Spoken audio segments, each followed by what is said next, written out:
Hey, hello, everybody. Welcome to Monday Night Therapy. I'm here with my close personal friend, Ramzey Nazrallah, who is an Ohio State guy, and he's here to tell us that I'm just going to start this way.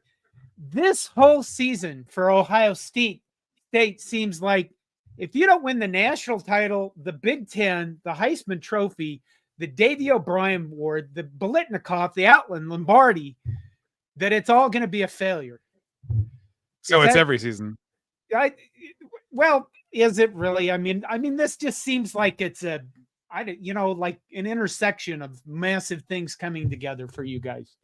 I expect that every year. Usually, you're not coming off of 3 consecutive losses in the final regular season game, and that's what I think is heightening it. But it's no different from any other year. And the respect that you just described, it there just is a lot of ickiness behind it this time around. But okay, is the ickiness is that Ryan Day is going to be fired if he doesn't check all those boxes? All those boxes. I mean, there's some quality elements to it. The last time they lost 3 in a row to Michigan, I think I was still at Ohio State. 95, 96, 97. No, I looked a lot younger. I felt a lot younger, but it's the same icky feeling. It had been that long. It's been a quarter century since I've had these feelings. The expectations are no different, John. It's the we had them in hell for a quarter century, and now we're the ones there. This really all comes down to Michigan, doesn't it? I mean, everything that we're looking at is just that game, and every year, whether it's Rich Rod or Sharon Moore or anyone in between. All right, let's start. We're going to come back to this. Right into Michigan from the jump, man. From touching corn to Michigan, amazing.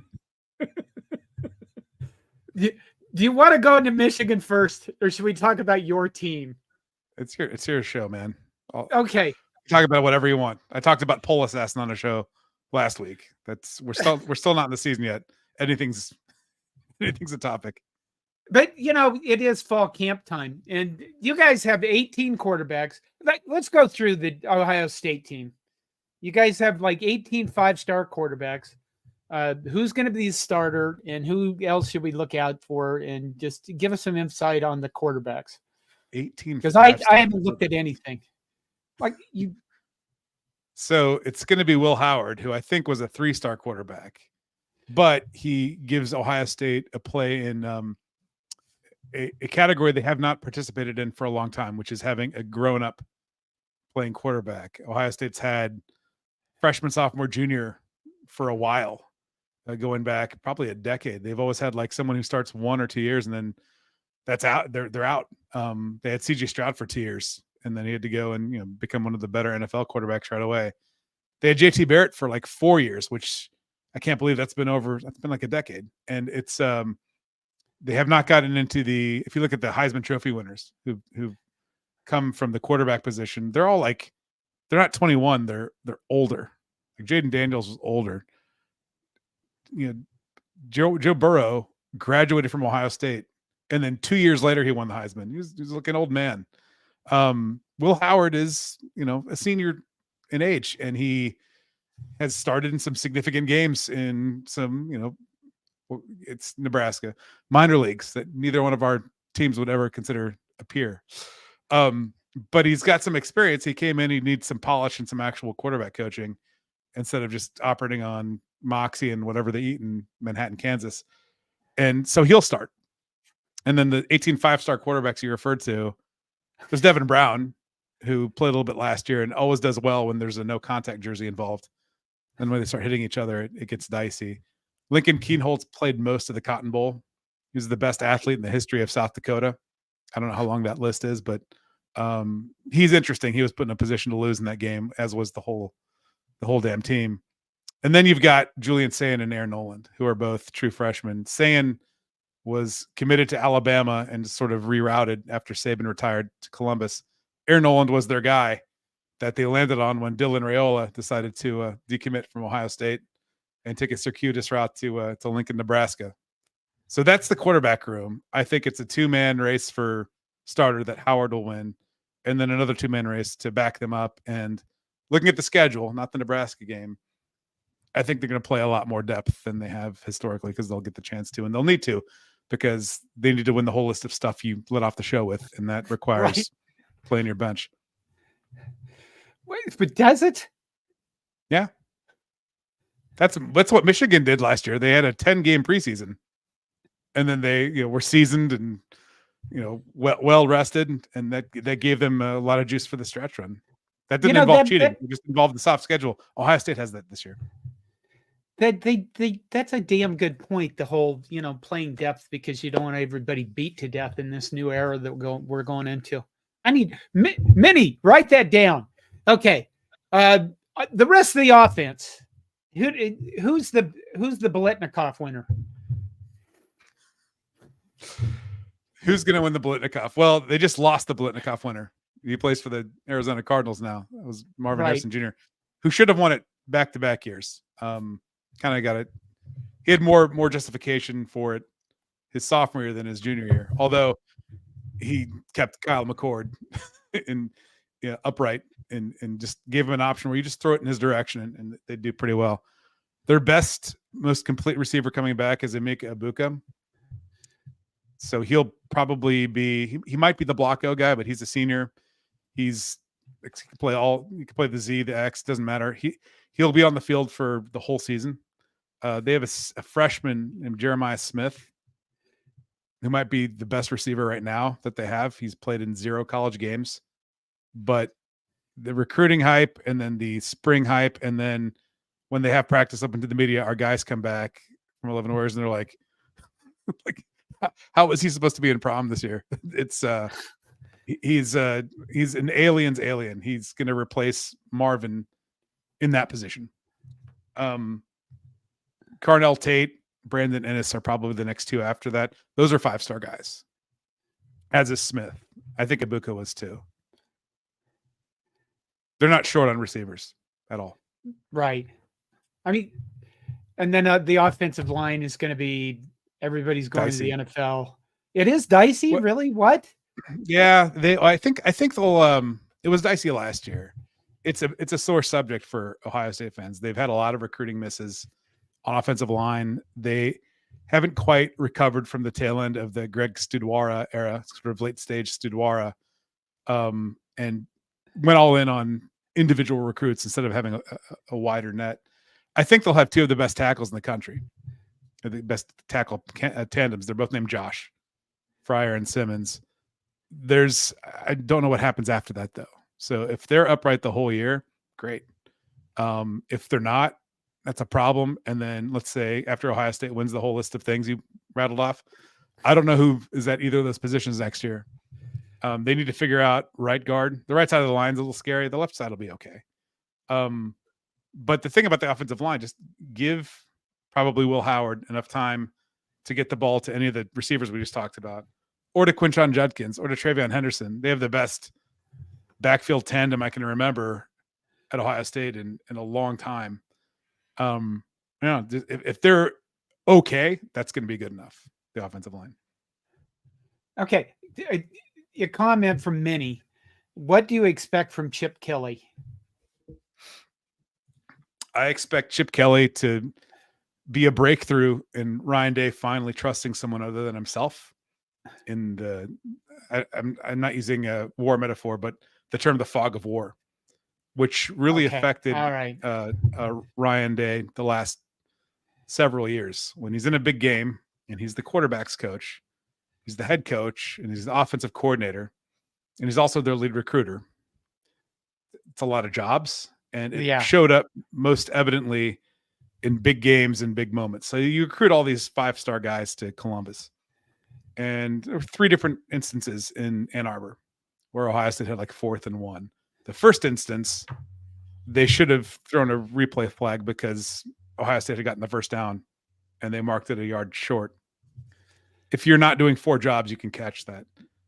But in all 3 of those instances, they took all these 5-star aliens off the field and brought in the worst special teams unit in the country and probably in program history to kick 2 33-yard punts and miss 1 52-yard field goal.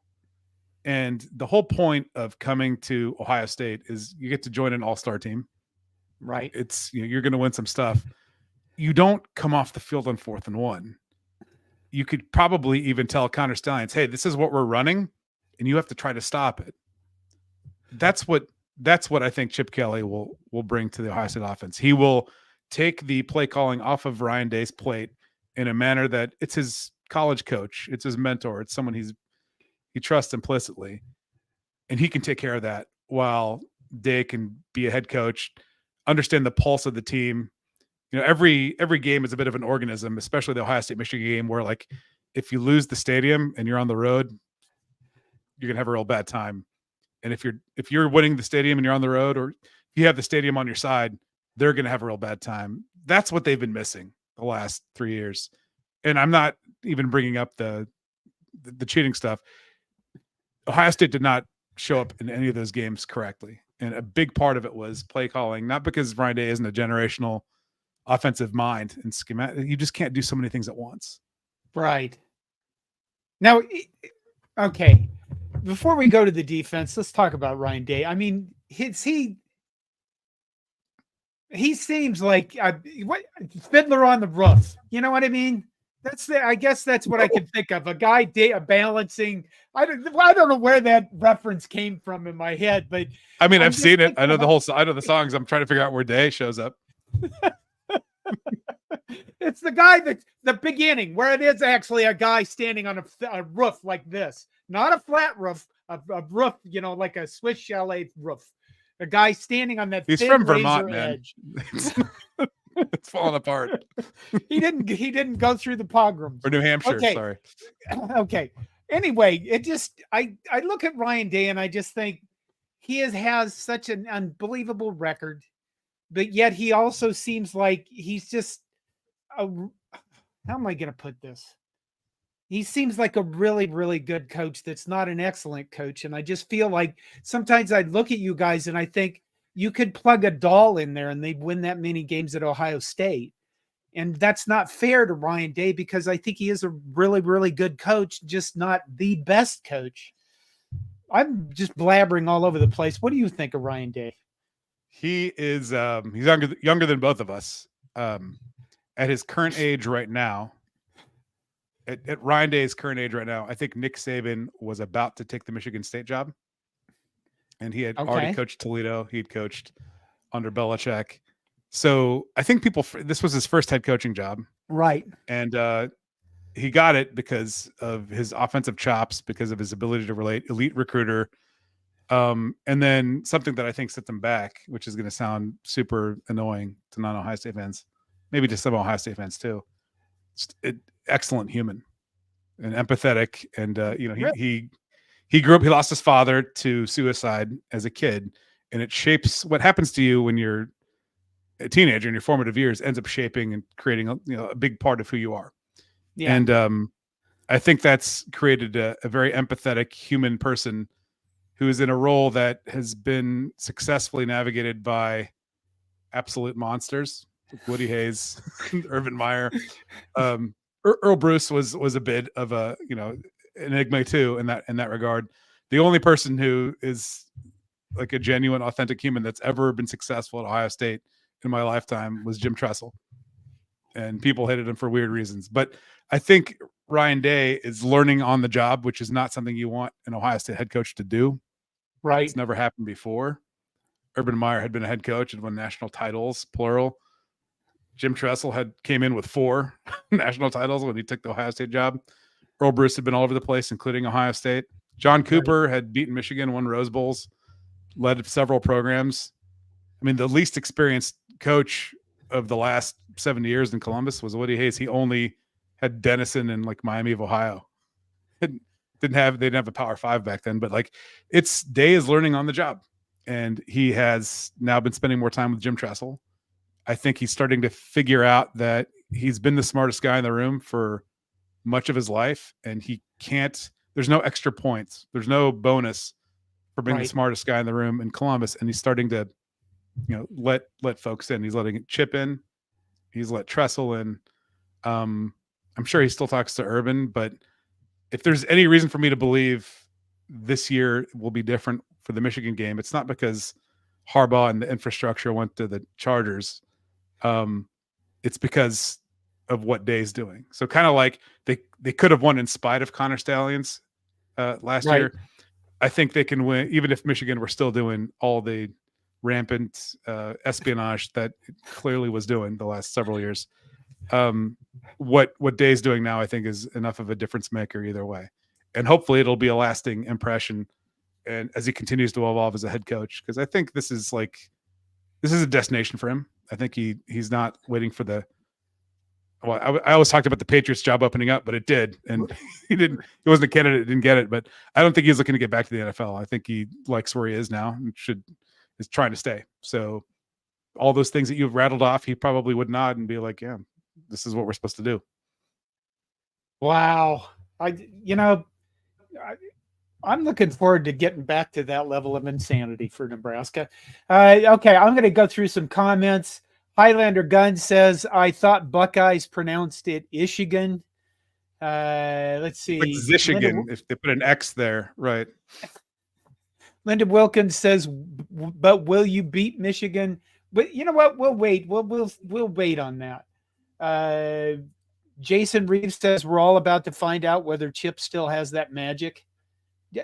So's Chip. So is he? I think it isn't really interpretation. Chip walked away from the UCLA job Right. because he was sick of what had happened to the head coach role. I don't think he's really into being the lead recruiter. He's just a football nerd who likes to call plays. And when he ascended to the Oregon job from New Hampshire, he had the head coach job there. You could still sort of be like what Day started out in Columbus doing. Not a CEO. You're a head coach, and you're still playing to the strengths of what got you to ascend in the coaching profession. Now he gets to go and just be a geek and script and create plays. Your boss is, think about like when you have a day job, how much different the experience is if your boss is de-risked, if you enjoy the guy or the lady that you work for, and you're on a team that you get to do, be the best version of yourself. I think the Japanese call it ikigai. When you enjoy what you're doing, it's good for the world. They pay you to do it. Like when all those things come together, you have ikigai. I think Chip lost it after he left the NFL, or after the NFL left him, and Columbus was an opportunity for him to find it again. So I think if he finds it again, he'll have that magic because he's a pretty innovative guy. And well, I like that. That's a good answer.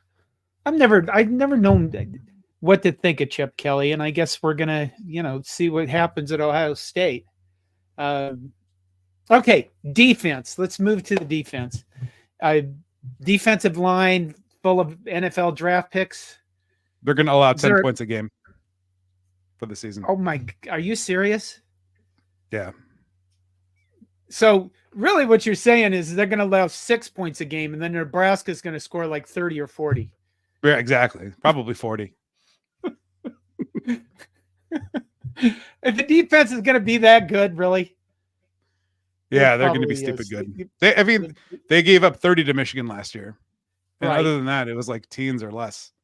And they gave up 30 to Michigan, which began with a Kyle McCord interception. It was first and goal. And Michigan on 4th and 1 got in. Like they were not giving up a lot of points last year.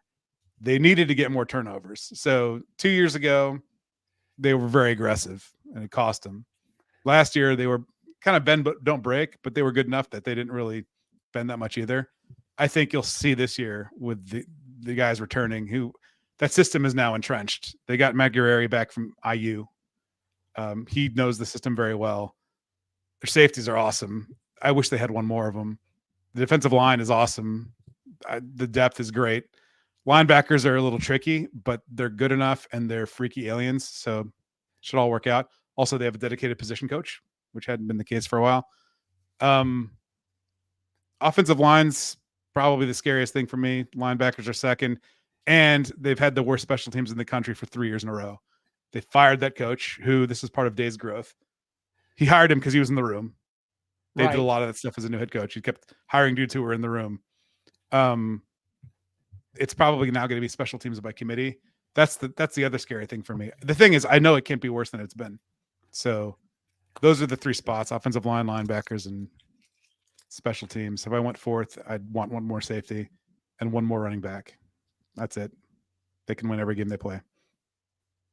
Okay, so when we look at the schedule, you're starting off with Akron, Western Michigan, and Marshall, which there's no, I mean, there's not just a hideous preseason or non-conference cupcake body bag games, and that never happens. I think I can't remember. It was either Tennessee or Georgia. They both pulled out of a mutual, or they delayed it because next year they have Texas, then they have Georgia. They have Alabama. Like there's a bunch of them coming up. Ohio State's good for one. There was a model that started when Andy Geiger was athletic director, and then it stayed on like through two regimes later. This is just a blip. It's kind of like last year they had Notre Dame on the road after it was a home and home. This just rarely happens, which is like it's serendipitous because it's the first year of the 12-team playoff. Right. And Ohio State can do what Michigan did last year and use all these preseason games to sort of keep calling it preseason like it's NFL, but sort of figure it out. Especially with they're not going to have this next year, and Michigan doesn't have it this year. They play Texas, so it's a joke of a non-conference. I don't think they have to defend it because they just haven't been. This hasn't been what they've been doing. This is a one-year blip for that, and I welcome it, frankly. They have Michigan State, then they have Iowa, and Iowa has been a thorn in their side a couple times. Not in Columbus. Well, that's true. And then they have the newcomer, the big dog. But right before that is at number 3 Oregon. It says right here on FBSschedules.com. It's a at blackout. Autzen Stadium. Yeah. So what do you think? You're going to Oregon, and it's you guys in Oregon seem to have like $80 billion to throw at whatever you want to buy players all over the place. I mean, does Oregon worry you when you look at Oregon coming into the conference? I mean, they look like a team that is just going to walk in and be in the top 2. And the Oregon has $80 billion. They have Phil Knight's not going to leave any money for his descendants. Ohio State has like $20 million.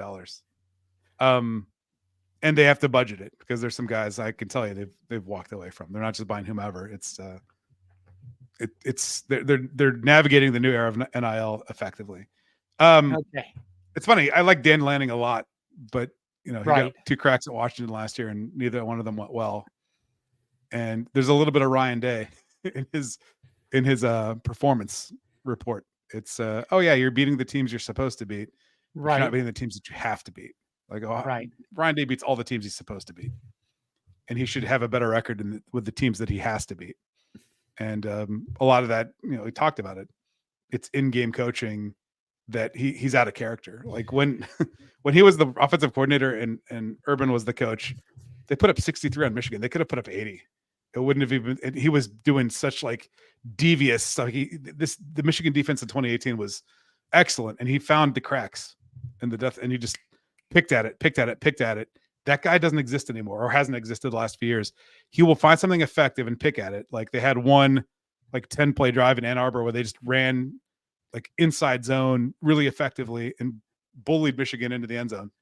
And then the next time they got the ball, they were like, all right, I'm sick of calling that play. Let's try some other stuff. And it was like, of course it didn't work. Whereas, he needs a little bit more Tressel in him. Tressel would run the same play 9 times in a row because like, you know what? I'm going to keep running it until you stop it.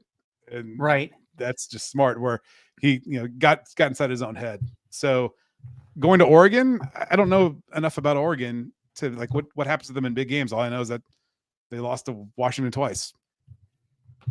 So do you think there'll be any first year drop off? Oh my God, we're playing Iowa all the rest of our lives, kind of Northwestern rock fighting. You know what I mean? They're coming to our conference. I don't think Nebraska fans looked at the Big Ten and said, well, we're going to wipe the floor with them. I don't think we were that insane. Penn State fans said that in 93. They were like, what's let's that? take this over. Yeah, before Nebraska came, Penn State was like, oh, now we get to play Illinois and Purdue, and they're like, you get to play Ohio State, Michigan too. It sucks. Right. But do you think Oregon will have, that adjustment issue? You have to I think speculate. they'll feel like interlopers with all the cross country flights. I haven't looked at their schedule closely, and they host Ohio State. The slog of the Big Ten, and Nebraska fans know this intimately, is the trench stuff every week is exhausting. It's like you don't have that in the Pac-12 or RIP the Pac-12. Like it's a I think you said rock fight. You get into a phone booth and it's like that over and over and over again. And they've never done that before. The program that's had the most experience as a better weather Big Ten team is probably SC. And I have no idea what to expect from them this year. I know that they kept Alex Grinch employed running their defense, and now he's at Wisconsin, which I need to ask Luke, why would you do that? So right. I don't know what's going to happen with Oregon's acclimation into playing Big Ten teams all the time, but they've got enough talent that they should more than make up for it. All right. Then next up is Nebraska, and we're going to get Linda Wilkins is going to ask Ramsey, how many points are you going to spot Nebraska?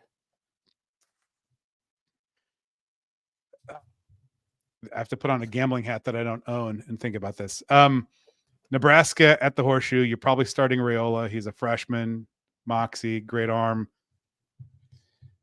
I think that they could probably score 17 points. Okay. I think Ohio State I don't know what's happened to the defense over the offseason.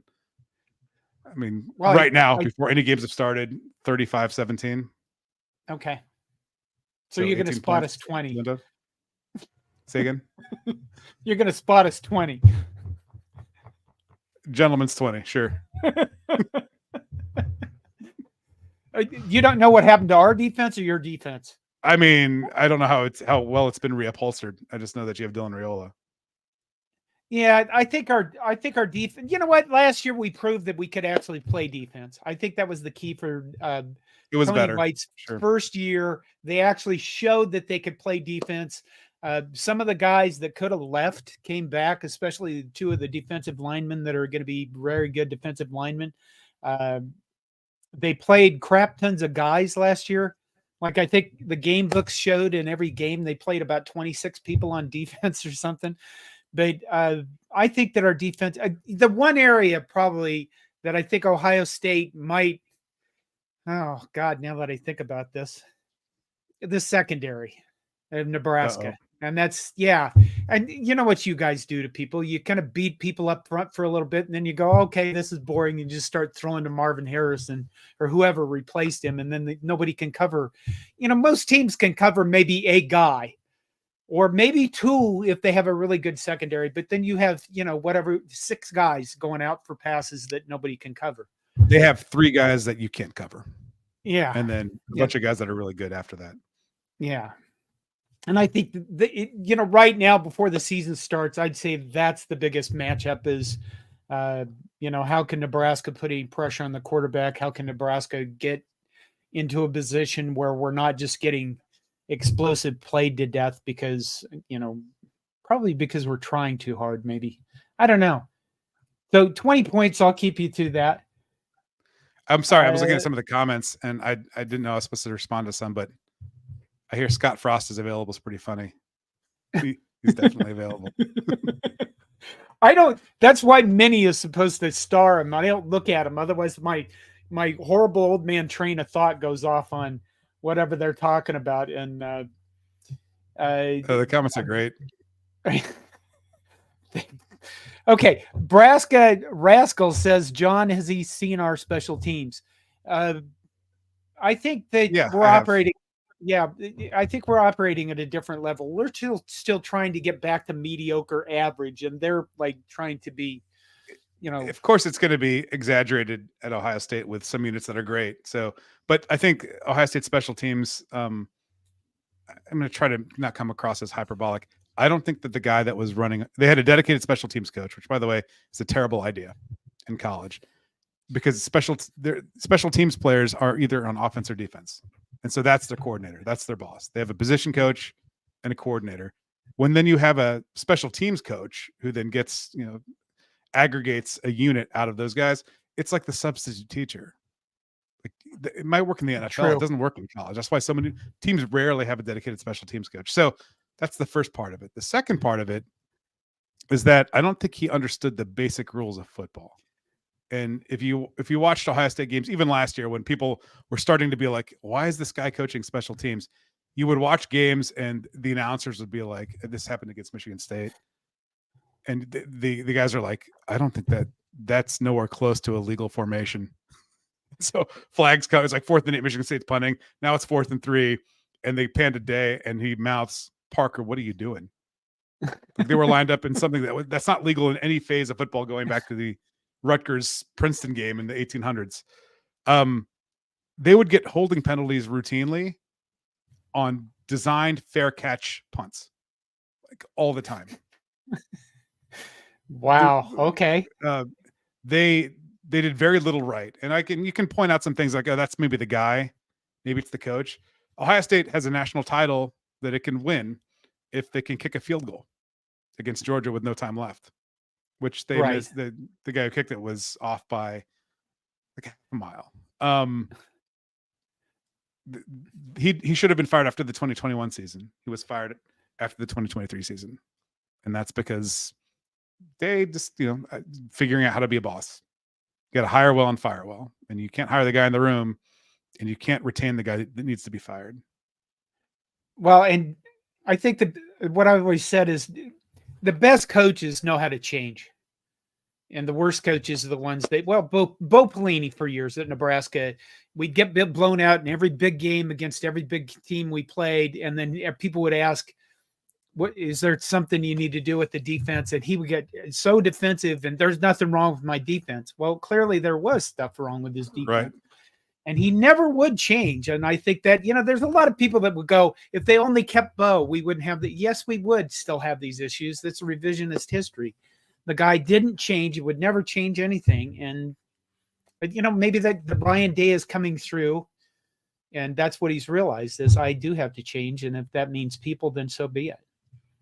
Yeah. It took this long to get to a Bo Pelini reference. Well, I don't like going. When you look back, it's like there's a lot of blood and a lot of bodies back there, and until he went into coaching. This is for the benefit of your listeners. He was a safety at Mark Pelini was a safety at Ohio State, and when Earl Bruce was fired and John Cooper came, he made a comment to the media. This is pre-YouTube, obviously. It was like 1988. He's like, I wasn't expecting so many slow white guys on the roster. It was commonly believed he was talking about Pelini at the time. Okay. Wait, we'll go back to the schedule. You're after Nebraska at home. You get at Penn State. Do you think they oppose any threat whatsoever? Yeah, they're really good. Okay. That's it. Ohio State generally wins those games there. Okay. But that's a matchup game. I can name one of their wide receivers, and he was Ohio State's 4th wide receiver last year. That's the only thing that's like they're going up against the best second. I think Ohio State will have the best secondary in the country. I can name one receiver on their team, and he was okay. That's a good point.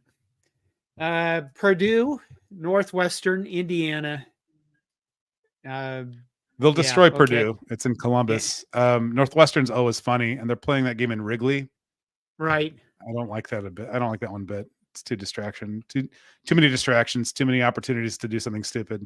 I don't think they'll lose that game, but like it could be one of those like a bad win that's hard to recover from. Yeah. And then of course we have the Michigan game. And that's really it. You kind of have Oregon, you have Penn State. Highlander Gunn asked, what are Ohio State's non-conference games this year? We went through that a bit ago. Akron, Western Michigan, and Marshall. And garbage. Yeah, so kind of not very good. But Michigan, I mean, wow. If there's one thing that I have enjoyed in the last few days, and quite frankly, over the last year, I mean, Ohio State, Michigan. Let's face it. I missed the Nebraska-Oklahoma rivalry mostly because Nebraska was actually good, but I mean Ohio State, Michigan. What's a bigger rivalry in college football? I don't think I can't name one, but I'm from Columbus, so if you're an SEC person, they make up some shit, but it's not going to be true. And it's not only just the rivalry; it's the constant, really hatred, just bloodthirsty. You know, Twitter is really fun right now because there are gobs of people claiming that Ohio State colluded with the Big Ten to come up with all of this stuff about Michigan. Ryan Day's brother, private investigator. Yeah, I saw that. It's great. I do have one graphic. I can't believe Ohio State forced Connor Stallions to put on a disguise and stand on the CMU sideline with recording glasses during the Michigan State game. How could Ohio State do such a thing? Okay, I do have to show you this, and I want your reaction to it. Alrighty. And I'm going to read this for the purpose of our podcast, which is audio only. I can tell you said this before you say it.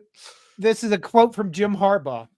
Yes. And Jim Harbaugh says, "Never lie, never cheat, never steal.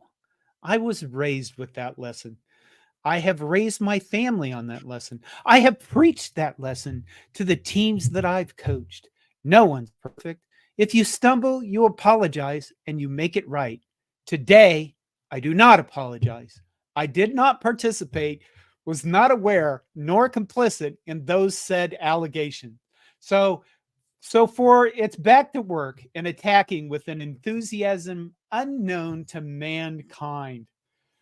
That is a beautiful, unbelievably beautiful quote. Come on, man. You got to give it up to him. He's a weird dude. That's what we were talking about Ryan Day being too empathetic and a little bit too human to be an effective monster, which is what you have to be. Harbaugh's perfect. He's crazy. He's absolutely perfect to be a coach, and that he's insane. I have a number of Harbaugh stories because I know a lot of people who've played for him at different stops. And some of the stories are just unbelievable. But as for talking about the scheme involving Connor Stallions, it's your job to know. I heard that from Michigan fans for ages, especially during Tressel. And when Urban Meyer had a wide receiver coach who had some domestic violence convictions. Yeah. Like it's your job to know.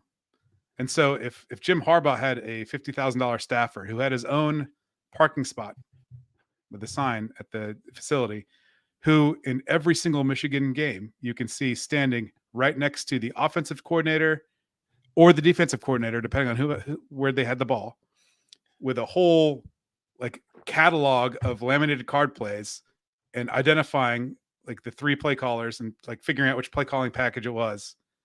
And Michigan's always one step ahead of everyone, especially in the second half when they figured out which play calling package is being used. And he had no idea. It's your job to know. So, I mean, the rest of the Big Ten knew. TCU knew. Everyone knew but Jim Harbaugh. That's incredible. CTE is real. Or he's lying. One of those two.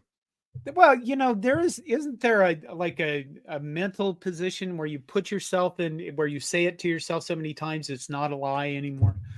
It's not a lie if you believe it. George Costanza. Yes, something like that.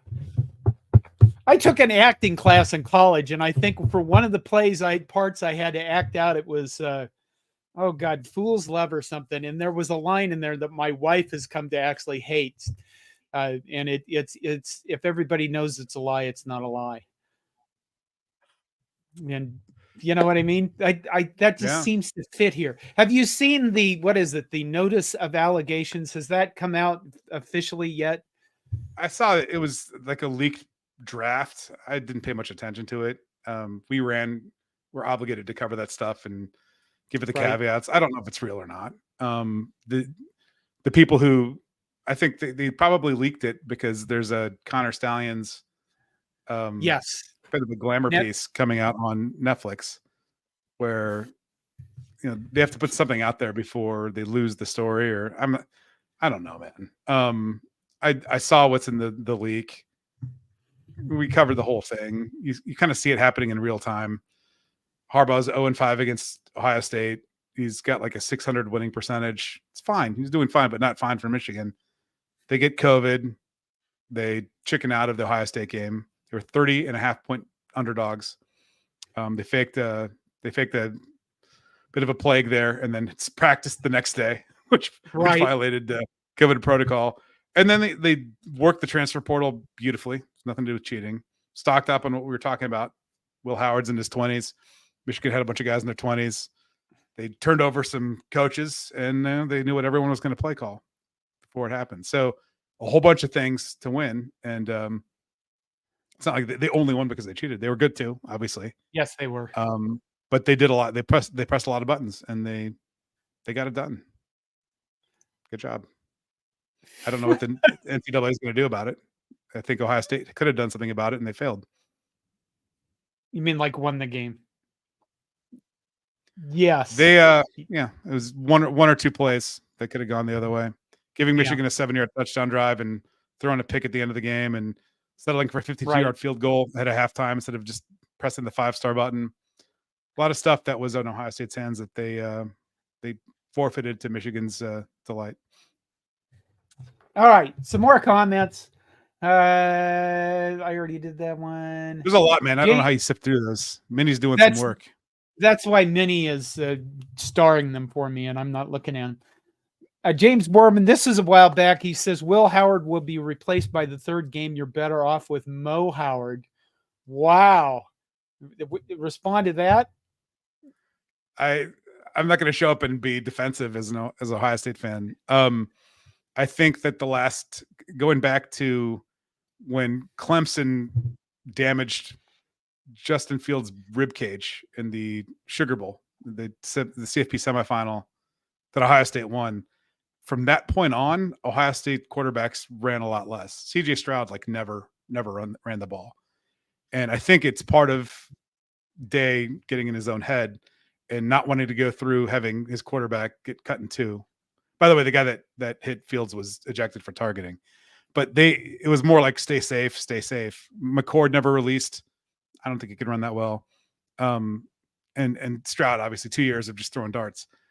Howard was more a runner first and a passer second. And I think he was the first quarterback on the board in the transfer portal for both Lincoln Riley and for Ryan Day. They both had him number one.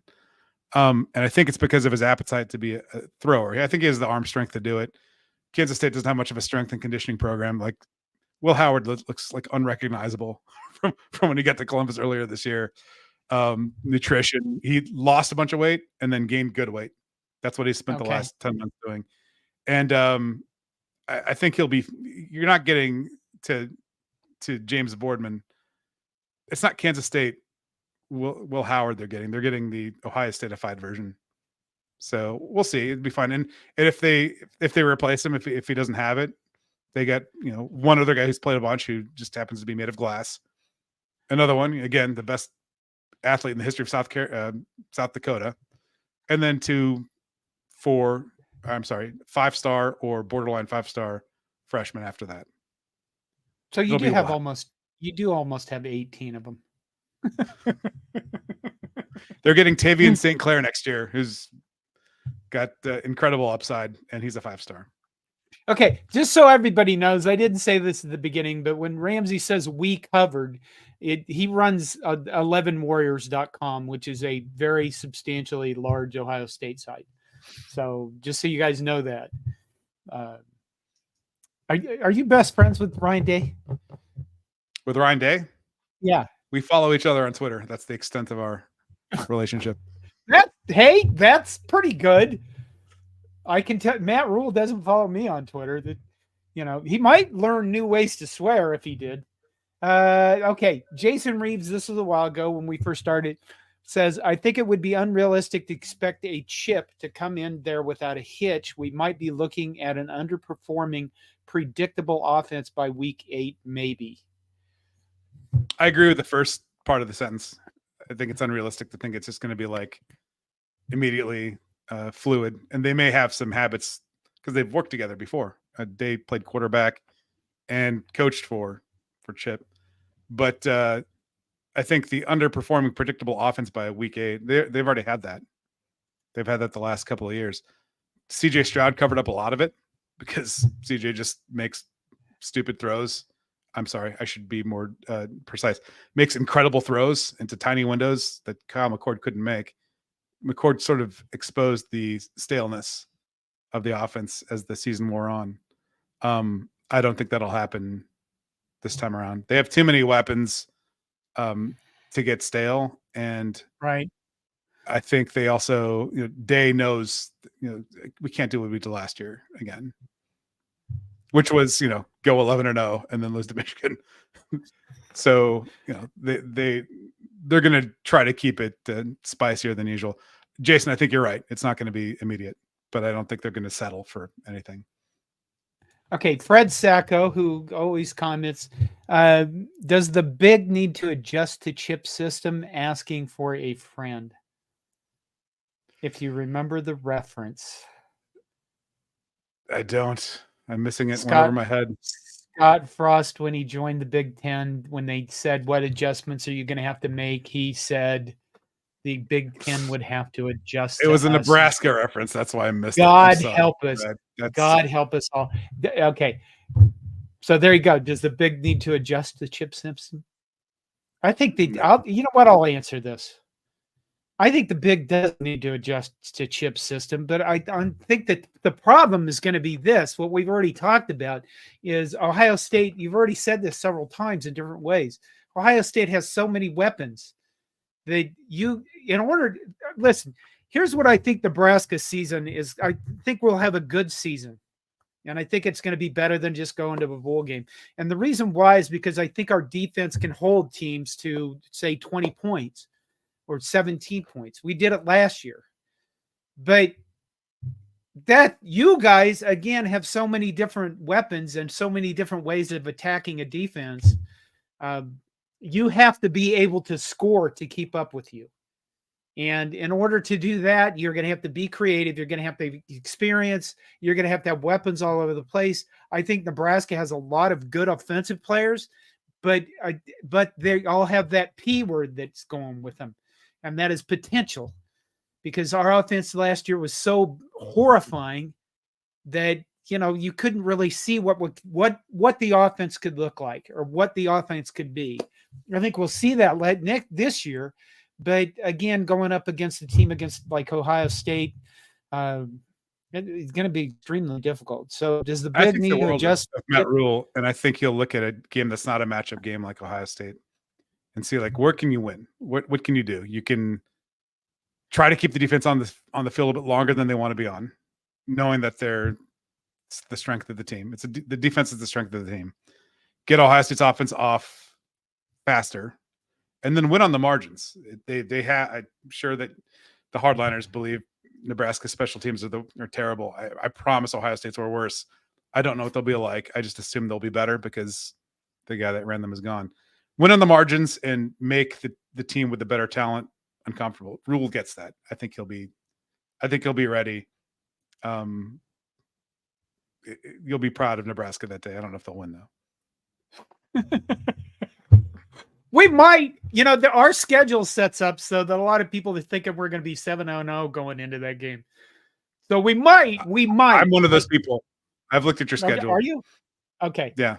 Well, we might, just a slight chance that psychosis that you guys have is going to start creeping back in. You know what I mean? You're going to be bowl eligible for the Ohio State game. It's going to be incredible. Oh God. I'm looking forward to ages. I am looking forward to being just half as insane as you people are. Just, because it's been 20 years of people shitting on Nebraska and, Paul Feinbaum saying they're never going to be back again. And I'm just looking forward to, I don't know, having a few moments where I can just, anyway.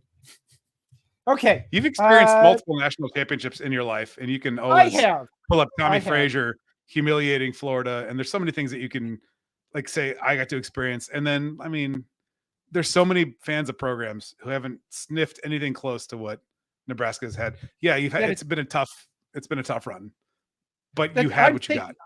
I am thinking of the younger people, Ramsey. I'm thinking Sure. the younger people.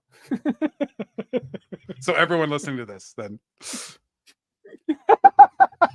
Yes.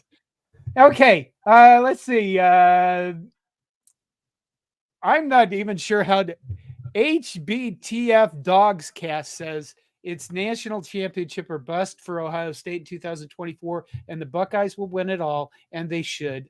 Ohio State will win the national championship.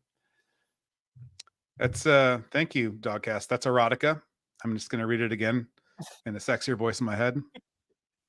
Got it. Good. Okay. He didn't mention the the Big Ten conference or the Heisman, the Biletnikoff, Davey O'Brien. Yeah. Do you know what the people don't mention? Well, some people do. Let's say that Michigan does very well and Ohio State does very well, and they're in the top. We'll have the CFP rankings. The top 12 will matter starting in November into the Ohio State Michigan game. The winner of that game goes to the Big Ten title to play probably Oregon or Iowa. Iowa plays Ohio State, Nebraska, and really no one else. So they're kind of a sneaky, like, top 2 pick.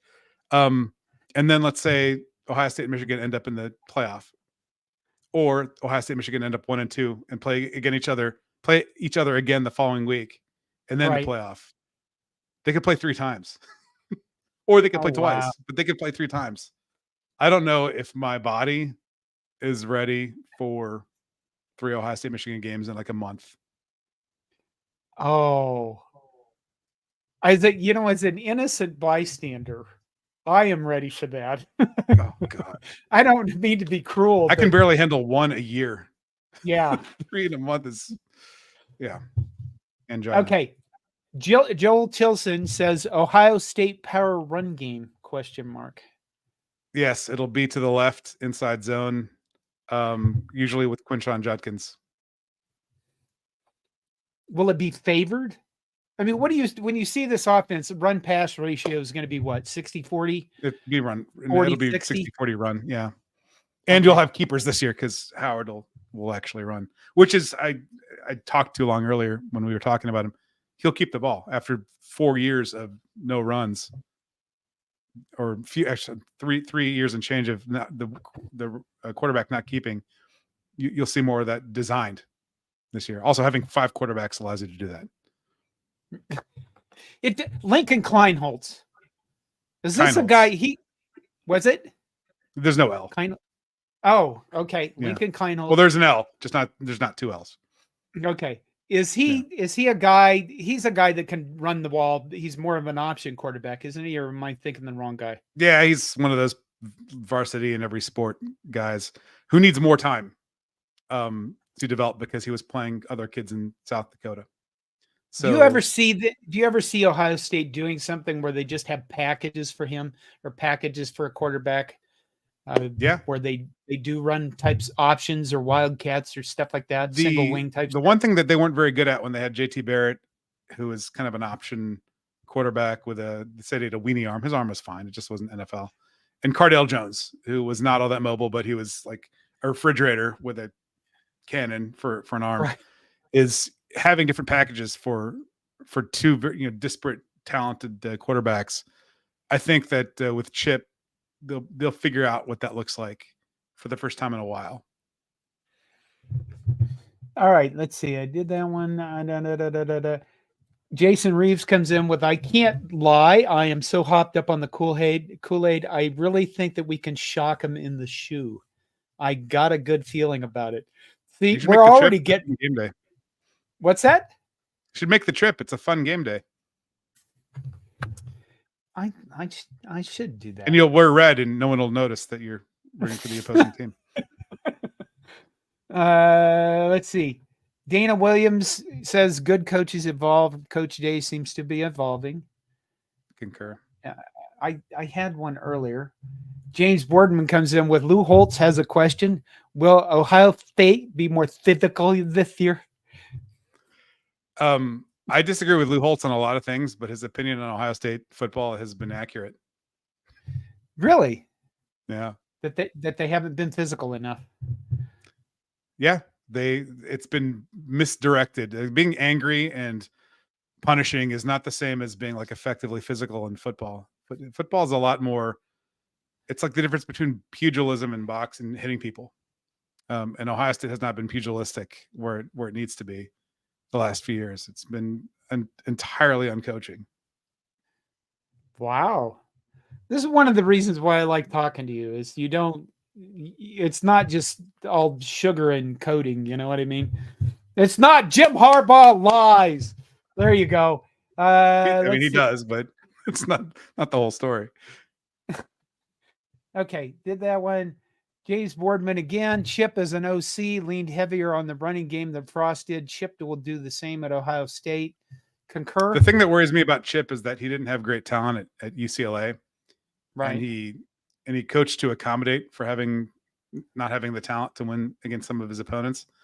And I think about Jim Knowles in his third year now at Ohio State, coaching like he still had Stillwater, Oklahoma talent for the first year, and having positions that no one had ever heard of, like this adjuster, and this is the jack position.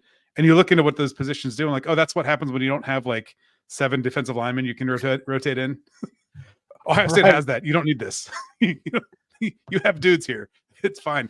And I know that Chip had dudes in the NFL. He had dudes at Oregon. He did not have them at UCLA after DTR at quarterback, whom I love.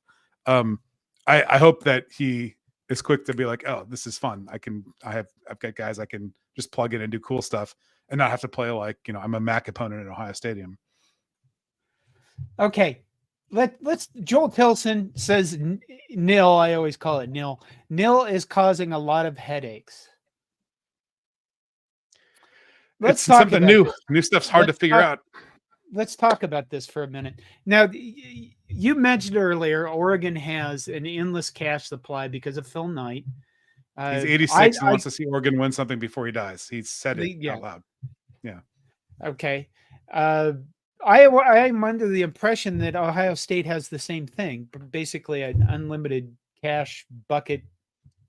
Is that they true? Have, I'm not going to call them micro donors and make it sound like it's, all the peasants are sending their checks to Ohio State, but they've got incredible breadth of alumni base. Yeah. Right. Like Nebraska, like any other reputable accredited school, they've got some very wealthy alumni donors. Columbus has become quite a business hotbed. So there are corporate donors too, corporate partners as well.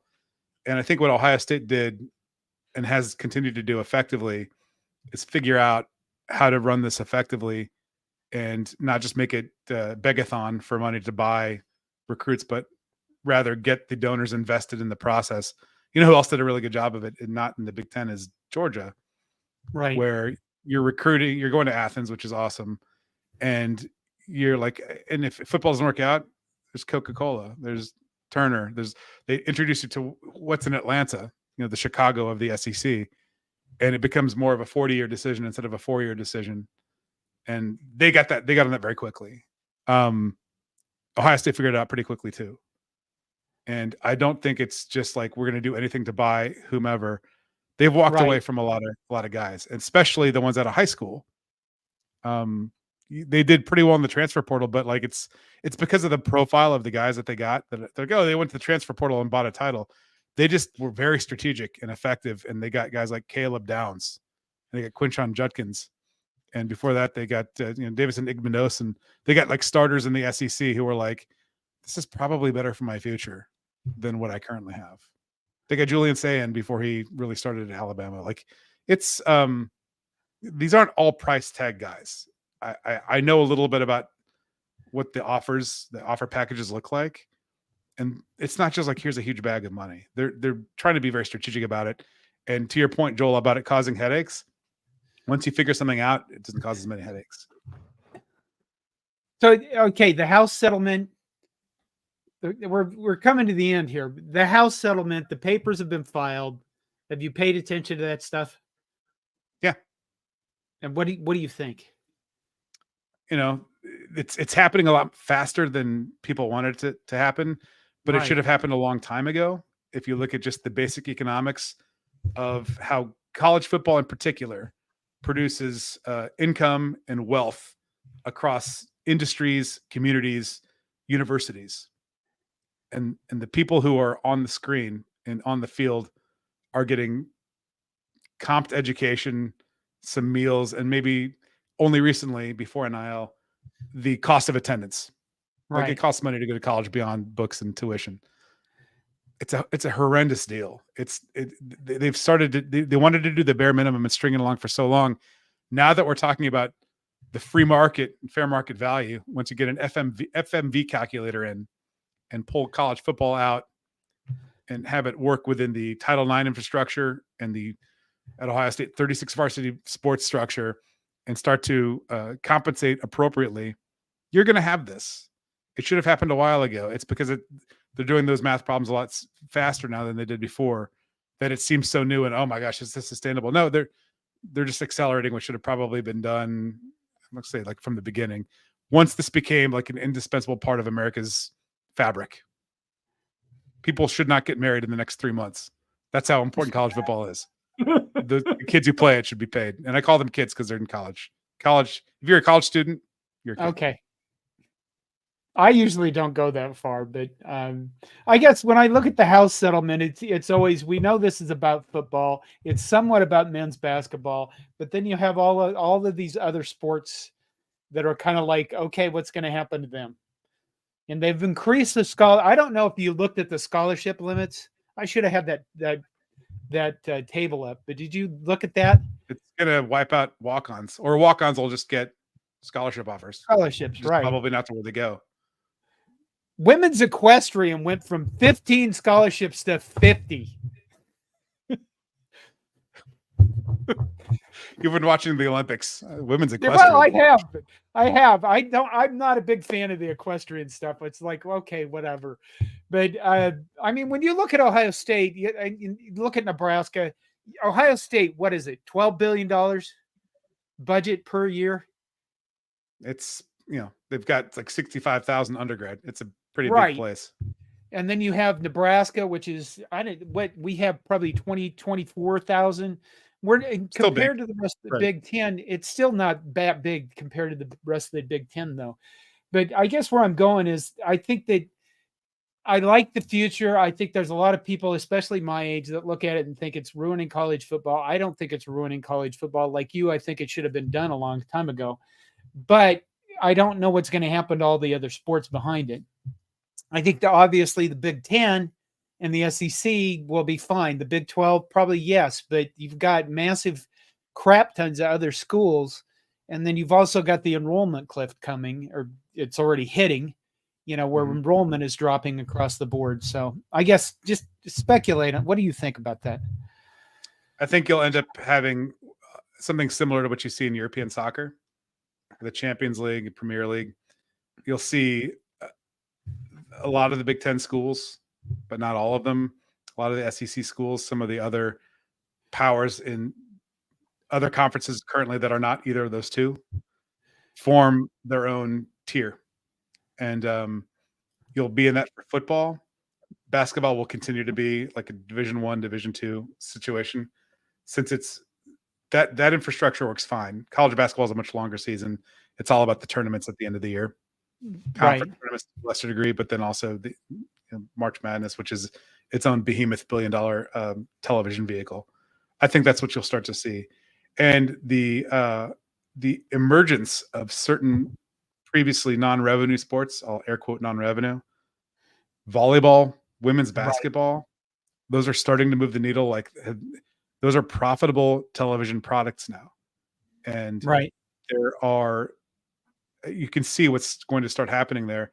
Once you start promoting things like women's basketball, which has always been the case since the WNBA launched and it's put in the dead of the summer, no one watched it, no one covered it. Once you put a little bit of muscle, a little bit of marketing behind something that's a decent product, it's better than a decent product. It's doing incredible numbers now. And I think that there's an idea like, what's the next women's college basketball? It's probably volleyball, and Nebraska is a pretty good school volleyball. Yeah. Get more of those. Get more television properties that can enhance the value proposition for networks, for advertisers, and it becomes a classic business school case. You're looking at assets. How do you get more value out of them? College football is proven. Men's basketball, good. Women's basketball, here it comes. Women's volleyball, here it comes. What's next? Pistol. I think it's going Wow. to be Pistol. Have you been watching the Olympics? A little bit. I've been traveling a bunch. We were supposed to do this 2 weeks ago. Remember, I was in Greece. Yeah, this is our 5th try. I Yeah. think it is, between my power going out, you getting hit by a tornado wherever you were in the world, and Life, man. other things. Yeah, it is. I always enjoy talking to you because you have so much different insights. This is much more. I don't. Oh God, I'm going to say this is going to sound rude. Yeah, well, what the hell? The thing about talking to you is you have a business background. You run a business. You're involved in. You have a lot of different background. If I talk to sports writers, a lot of times they don't see all these different things because they haven't lived in that world.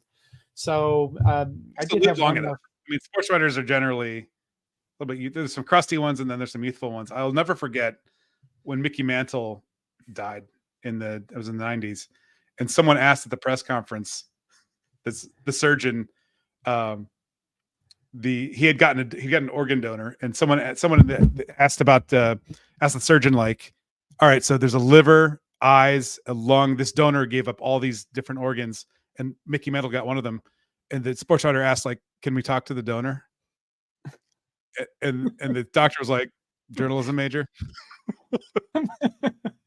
I think about that all the time. It's been like 30 years. I think about that all the time. The importance of having a holistic view, and that's not just like in life, but like when you love a team. If you love Nebraska sports, you have to like give yourself the discipline to learn a little bit more about other entities than the one that you love, because it makes you smarter. It also calms you down. Well, is that what that does? We are knowledge is freeing. We are doing opponent previews, okay, right? Because they're opponent previews. August, and we yes. posted the Colorado opponent preview on our Facebook page because it automatically gets shoved out, and people got angry at us for putting Colorado content on our Facebook page about Nebraska, and it's just like, what in the hell are you doing? Okay, let's see. Linda Wilkins says, John and Ramsey, great show. Ramsey, thanks for joining us tonight. And she signs off, good night. You're too kind. Living in Omaha, David Matney. I always read their whole names for some reason. I feel like this season Nebraska is going to shock the world. We're being conditioned. We are conditioning ourselves. We're all drinking the Kool-Aid. You have a coach who's shocked the world a couple of times before.